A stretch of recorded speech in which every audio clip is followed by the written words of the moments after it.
Komandant kasarne Branimir Furlan, ko ga je patrulja policijske postaje odpeljala v zdravstveni dom Trebnje in pa na to blokada vojašnice in kasneje tudi vključitev specialne enote slovenske milice pod vodstvom Vinka Beznika.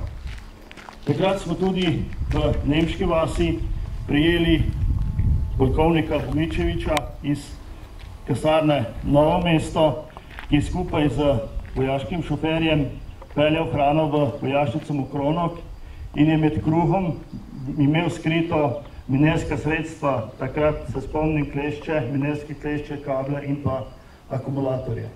To je samo nekaj nanizanih dejstev delovanja naše policijske postaje v času osamosvojitvene vojne. In ko smo to delo, sami veste, vsi uspešno zaključili, vsi slovenska teritorialna obramba policija, smo v policiji nadaljevali z rednimi nalogami, aktivnosti, za katere smo pač bili postavljeni že prej, pa vendar je kmalu zatem prišlo povelje oziroma naloga strani takratnega načelnika Borata Likarja, kakor je on takrat znal nas spomniti, da takoj pripravite naloge in varovanje zbirnega centra za vojaške begunce na Ranštrežu.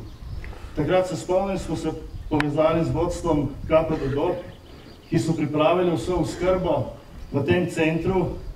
To so bili objekti tale desno od mene in pa prostor od zad in pa postavljene šotore na tistem mestu, kjer je bilo noter takrat danih okoli 150 vojnih prebežnikov po narodnosti, se pravi albanske narodnosti.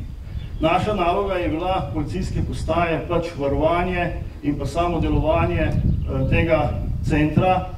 Moram reči, da je bilo prvo takrat rečeno, da bo to za kratek čas 3-5 dni, pa vendar se je to delovanje v tem centru podaljšalo kar na en mesec.